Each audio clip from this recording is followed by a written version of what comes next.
You sure, T? You're being kind of quiet. You've seen mobsters die for honor, but what about the one who lived because he had none? Among the rogues gallery of The Sopranos, few characters inspire such divided reactions as Paulie Gualtieri. On one hand, he is the aging soldier who never stopped believing in this thing of ours. On the other, a petty gossip and self-preserving parasite who mistook cowardice for cunning. This is the deep fucking South we're in, and we're Italian. By the end of Remember When Tony takes him on that quietly menacing trip to Miami, the audience is caught between pity and disgust. Paulie is babbling about Johnny Boy Soprano's affection one moment, and bracing for death the next. You sure, T? You're being kind of quiet. His loyalty, such as it is, meets Tony's contempt head-on, and what's left is not camaraderie, but a quiet acknowledgement that one of them will not survive the new world the mob has become. Paulie's tragedy lies in how thoroughly he misunderstands friendship. He needs Tony to love him, to see him as more than a relic from the old regime. Tony, meanwhile, can't stand what Paulie reflects back at him. His own mediocrity, his own hollowness. Paulie's worship irritates Tony because it confronts him with the pathetic truth of his own self-loathing. When Tony mocks him in front of Beansy and the women, it's not dominance, it's projection. Tony despises Paulie precisely because Paulie still believes in him. It's easier to hate the mirror than to face the reflection. Yet sentimentality shouldn't wash away Paulie's sins. Beneath the loyal veneer beats the heart of a consummate opportunist. Had to be. Paulie told Johnny. You think so? This is the man who killed an elderly woman for pocket change, who betrayed Tony to Johnny Sack, twice, and who stirred up a near war between New York and New Jersey over a stupid fat joke. Paulie preaches the sacred rules of the mafia only when they serve him. Otherwise, he's the first to discard them. He's a hypocrite in gold chains, clutching his rosary with one hand while robbing the faithful with the other. His loyalty, such as it is, operates on a timer.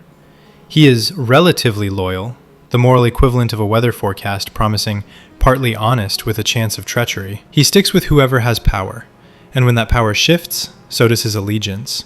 You visit a guy in the can these days. His flirtation with Johnny Sack isn't just betrayal, it's strategic insurance.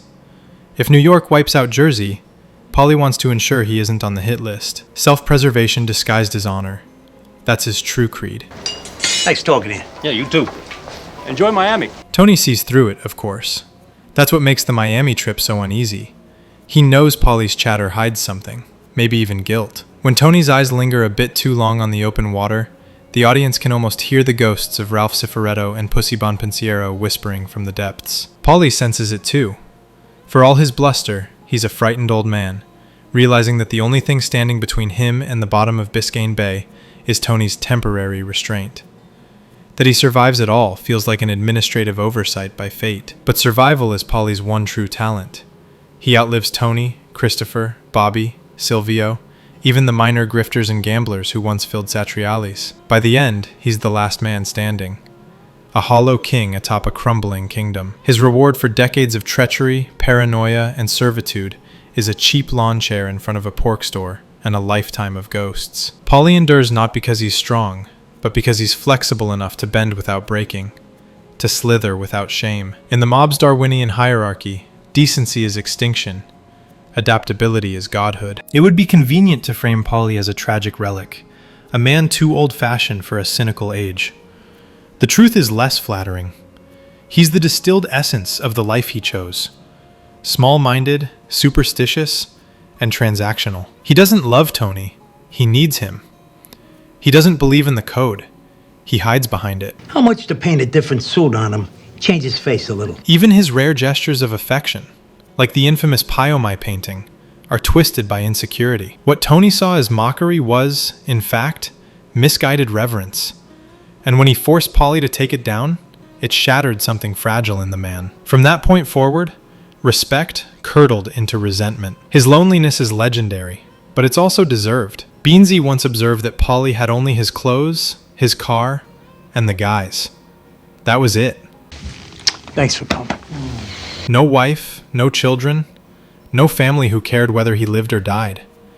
Even his mother, later revealed not to be his real one, ended up a casualty of his arrested ego. He could never humble himself enough to form meaningful connections because humility doesn't fit within his vocabulary. Like so many men in that world, he mistook fear for respect, and routine for purpose. Still, there's a perverse admiration to be had for his endurance. Unlike Christopher, who burned out in a haze of resentment and heroin, Paulie knew his limits. He never aimed too high, never provoked the boss beyond repair.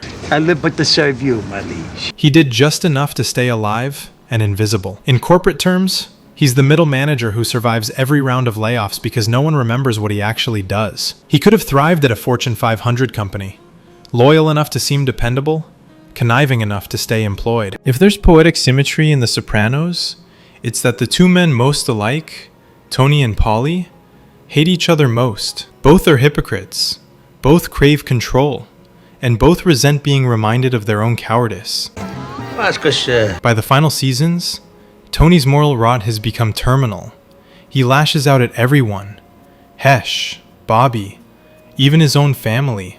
Paulie's only sin, in that context, is existing as a reminder of the life Tony built and now despises.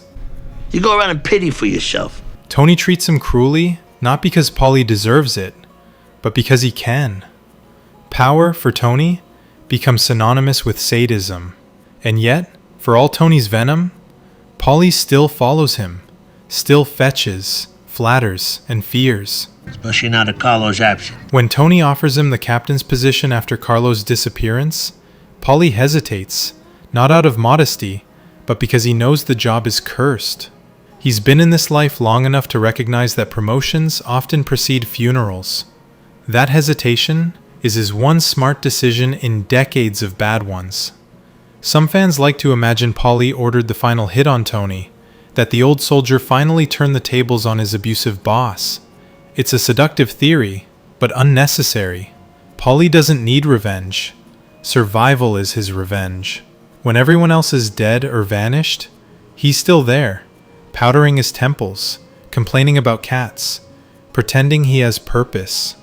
The show closes not with triumph, but with endurance, the kind that only a cockroach or a mobster could admire. What kind of grease? We feel 50,000. In the end, Paulie represents the central lie of the mafia myth, that loyalty, tradition, and honor can coexist with greed, cruelty, and deceit. They can't. Paulie lives by the rules only when breaking them would endanger him. He betrays, manipulates, and kills without reflection, yet considers himself righteous because he still attends church. He's the perfect embodiment of a system that eats itself alive, rotten to the bone, but too stubborn to die. The sadness of Paulie Walnuts isn't that he's unloved or misunderstood. It's that he's exactly what he wanted to be. A survivor in a world that rewards rot.